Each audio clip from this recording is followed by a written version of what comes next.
Om Swastiastu. Assalamualaikum warahmatullahi wabarakatuh. Shalom, namo buddhaya, salam sejahtera untuk kita semua, dan salam harmoni. Perkenalkan, saya Dewa Ayu Cintia Puspasaitri dengan NIM 2006091007 dari kelas A tingkat 2 Prodi D3 Kebidanan, Fakultas Kedokteran Universitas Pendidikan Ganesha.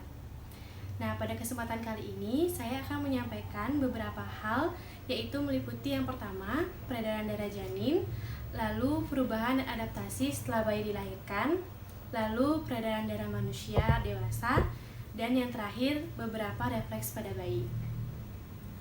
Nah, tidak perlu berlama-lama lagi, sekarang saya akan mulai ke materi pertama, yaitu peredaran darah janin. Nah, jadi peredaran darah janin tentunya sangat berbeda dengan peredaran saat bayi dilahirkan maupun dengan peredaran darah orang dewasa. Karena saat janin berada dalam kandungan ibu, organ paru-parunya belum berfungsi secara optimal atau bisa dikatakan belum berkembang, sehingga suplai oksigen dari ibu ke janin itu didapatkan melalui perantara plasenta. Nah, jadi peredaran darah janin itu diawali saat darah dari plasenta mengalir ke janin melalui vena umbilikalis. Vena umbilikalis ini berada di tali pusat. Nah, untuk jumlah dari darah yang mengalir itu sebanyak 500 ml per menitnya. Lalu, darah yang mengalir dari vena umbilikalis akan melalui ductus venosus yang akan masuk ke dalam vena cava inferior. Nah, di dalam vena cava inferior, darah ini juga akan bercampur dengan darah yang mengalir dari tubuh bagian bawah. Setelah bercampur, darah dari vena cava inferior akan mengalir ke atrium kiri melalui foramen ovale, dan selanjutnya akan mengalir ke ventrikel kiri melalui arcus aorta dan akan dipompa ke seluruh tubuh janin. Nah, darah yang dipompa ke seluruh tubuh janin ini adalah darah yang mengandung cukup tekanan oksigen. Nah, menurut sumber yang saya baca, tekanan oksigen yang cukup untuk janin itu adalah 30 mmHg. Nah, setelah darah dialirkan ke seluruh tubuh janin, maka darah yang tadinya berisi tekanan oksigen yang cukup sekarang sudah mengikat karbon dioksida. Jadi, darah yang mengandung karbon dioksida itu terdapat di tubuh bagian atas. Tadi kan tubuh bagian bawah, sekarang di tubuh bagian atas. Darah yang mengandung karbon dioksida ini mengalir ke ventrikel kanan melalui vena cava superior. Nah, setelah itu dari ventrikel kanan, darah akan mengalir ke aorta melalui arteri pulmonalis besar. Nah, setelah itu darah akan mengalir melewati ductus anteriosus, melewati arteri iliaca interna, dan melewati arteri umbilikalis menuju ke plasenta. Nah, di dalam plasenta ini, darah yang tadinya mengandung karbon dioksida akan mengalami pertukaran gas dan selanjutnya akan dibawa lagi ke seluruh tubuh janin dan akan terus berproses. Nah, jadi saya ada sedikit informasi tambahan bahwa ada dua saluran, yaitu foramen ovale dan juga ductus anteriosus, merupakan jalan pintas yang memungkinkan darah atau cardiac outputnya itu langsung masuk ke plasenta tanpa harus melewati paru-paru janin terlebih dahulu. Nah, setelah bayi atau janin ini dilahirkan, maka bayi baru lahir akan mengalami perubahan dan adaptasi oleh sistem pernafasan dan peredaran darah. Untuk perubahan dan adaptasi yang paling penting itu adalah saat penghentian tiba-tiba suplai oksigen dan peredaran darah dari plasenta dan dimulainya pernafasan dari sistem paru-paru, sehingga saat bayi baru lahir, pernafasan atau peredaran darah tidak lagi melalui plasenta, namun sudah menggunakan sistem peredaran darah paru-paru. Namun tidak hanya itu, ada beberapa perubahan dan adaptasi yang dialami oleh bayi baru lahir. Di antaranya ada penurunan tekanan vena pulmonalis, lalu peningkatan tekanan vena sistemik, lalu penutupan dua organ tadi, yaitu foramen ovale dan ductus anteriosus, penutupan ductus venosus, dan juga penutupan arteri serta vena umbilikalis. Nah, tetapi perlu diingat kembali bahwa semua perubahan dan adaptasi itu akan dialami oleh bayi baru lahir apabila bayi tersebut lahir dengan vigorous baby, yaitu tangis kuat gerak aktif. Baik, sekarang saya akan lanjutkan ke sistem peredaran darah dewasa. Nah, sistem peredaran darah dewasa ini dikatakan juga sebagai sistem peredaran darah ganda. Sesuai dengan namanya, yaitu ganda, peredaran darah ini mengalami dua proses. Jadi yang pertama ada proses peredaran darah besar dan peredaran darah kecil. Nah, dimulai dari peredaran darah besar. Nah, peredaran darah besar atau biasa disebut juga dengan peredaran darah sistemik merupakan peredaran darah yang jika ditarik garis besarnya yaitu peredaran darah dimulai dari jantung ke seluruh tubuh dan kembali ke jantung. Peredaran darah ganda ini mengalirkan darah yang mengandung kaya akan oksigen atau O2. Nah, untuk prosesnya diawali dari bilik kiri jantung yang memompa darah menuju ke aorta. Jadi di aorta ini ada dua percabangan, yaitu mengalirkan darah ke tubuh bagian atas dan tubuh bagian bawah. Lalu aorta ini akan memompa kedua percabangan tersebut alias ke seluruh tubuh. Lalu darah yang sudah mengalir ke seluruh tubuh ini akan mengikat karbon dioksida sehingga kandungan O2-nya sudah menurun dan didominasi oleh karbon dioksida. Setelah itu darah yang mengandung karbon dioksida ini akan masuk kembali ke jantung, tempatnya di serambi kanan jantung oleh vena cava, baik itu vena cava inferior dan vena cava superior.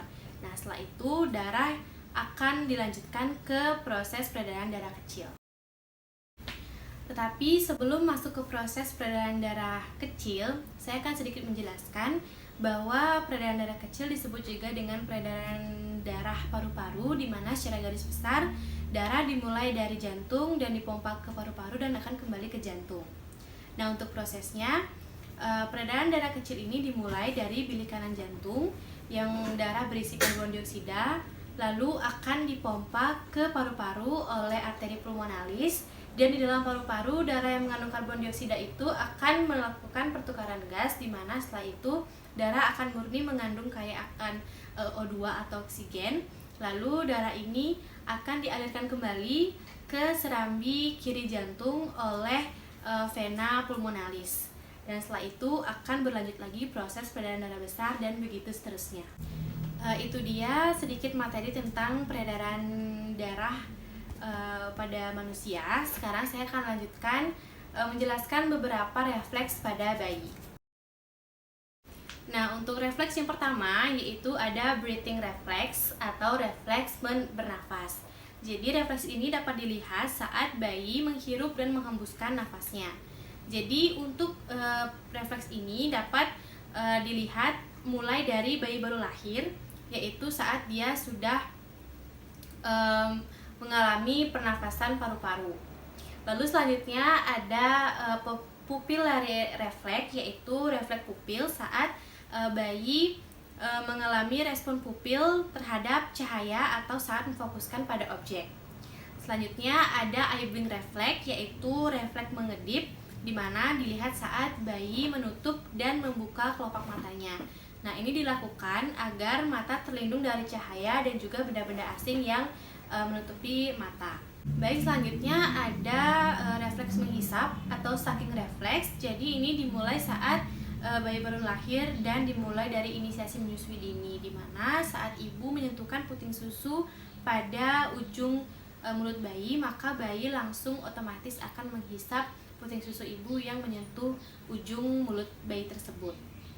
Lalu setelah itu ada refleks menelan atau swallowing reflex, di mana bayi akan menelan air susu ibu saat menyusui dan juga saat makan, saat minum, dan pada saat bayi sudah mulai bisa bermain dengan mainannya. Hal ini harus lebih waspada karena bayi bisa saja menelan atau memakan makanan yang ada di mainan yang ada di sekitarnya. Dan untuk refleks ini bersifat permanen ya, dari awal sampai akhir seumur hidup. Lalu setelah itu ada routing reflex, yaitu refleks mencari, di mana routing reflex ini dapat dilihat saat ibu menyentuhkan jarinya atau mengusap pipi bayi, maka bayi akan otomatis mencari ke arah usapan pipi tersebut. Pada saat inisiasi menyusui dini, ibu dapat melakukan hal ini sehingga bayi dapat mencari puting susu ibu dengan sendirinya. Lalu setelah itu ada refleks Moro atau refleks terkejut, di mana ini dapat dilihat saat bayi mendengarkan suara yang keras dan merasakan gerakan-gerakan yang mendadak, maka bayi akan terkejut. Selanjutnya ada refleks menggenggam atau grasp reflex, di mana hal ini dapat dilihat saat kita menyentuhkan telunjuk kita pada telapak tangan bayi atau mungkin menggunakan benda seperti pulpen dan pensil, maka otomatis bayi akan menggenggam jari kita atau benda-benda tersebut. Nah, hal ini akan berakhir pada umur bayi sekitar 4 bulan. Selanjutnya ada primitive refleks, di mana itu juga disebut dengan refleks mencengkram. Jadi saat kita menyentuhkan atau mengusap telapak kaki bayi, maka otomatis telapak kaki atau jari-jari kaki bayi tersebut akan mencengkram. Ini juga akan berakhir sekitar umur 3-4 bulan. Selanjutnya ada asymmetric tonic neck reflex, di mana ini dapat dilihat saat bayi terlentang lalu menolehkan kepalanya ke salah satu arah, maka tangan yang sejajar dengan arah tersebut akan lurus, kakinya juga yang sejajar akan lurus, dan tangan yang berada pada lawanan arah itu akan menekuk. Dan selanjutnya ada tonic labyrinth reflex, di mana saat bayi diletakkan terlentang lalu tungkai bayi diangkat lalu tiba-tiba dilepaskan, maka tungkai bayi akan tertahan sesaat lalu akan terjatuh. Selanjutnya ada refleks merangkak atau crawling reflex. Nah, ini dapat dilihat dari sejak inisiasi menyusui dini, di mana bayi baru lahir itu ditaruh secara tengkurap pada dada atau perut ibu, maka bayi akan melakukan gerakan seperti merangkak. Hal itu dikatakan dari sumber yang saya baca karena pada saat bayi dalam kandungan, kaki bayi menekuk ke arah badan bayi, sehingga jika ditaruh dalam posisi telungkup, bayi akan otomatis seperti merangkak. Lalu selanjutnya ada refleks berjalan atau melangkah yang disebut dengan stepping reflex. Jadi hal ini dapat dilihat saat kita menggendong bayi dalam posisi berdiri, lalu telapak kaki bayi tersebut menyentuh permukaan yang datar, maka kaki bayi akan perlahan-lahan mengangkat sedikit demi sedikit sebagai upaya untuk berjalan. Dan apabila tulang kering bayi menyentuh suatu benda atau suatu tahanan, maka kaki bayi akan mengangkat sedikit lebih tinggi sebagai upaya untuk menaiki atau melangkahi benda tersebut. Nah, selanjutnya ada swimming reflex, di mana refleks tersebut adalah refleks berenang. Saat kita menaruh bayi di dalam air, maka otomatis bayi tersebut akan melakukan gerakan seperti berenang. Nah, yang terakhir itu ada refleks menjerit atau yawning refleks, di mana hal ini dapat dilihat saat bayi menangis dalam kondisi yang abnormal. Biasanya bayi akan menangis sambil menjerit saat merasa tidak nyaman, seperti perut sakit atau posisi tidak nyaman, dan yang terakhir juga saat ia haus. Nah, sekian dari beberapa penjelasan yang dapat saya sampaikan. Saya memohon maaf apabila masih ada penjelasan yang salah, pengucapan, atau kata-kata yang kurang berkenan. Terima kasih atas perhatiannya, dan akhir kata saya tutup dengan Parama Santi.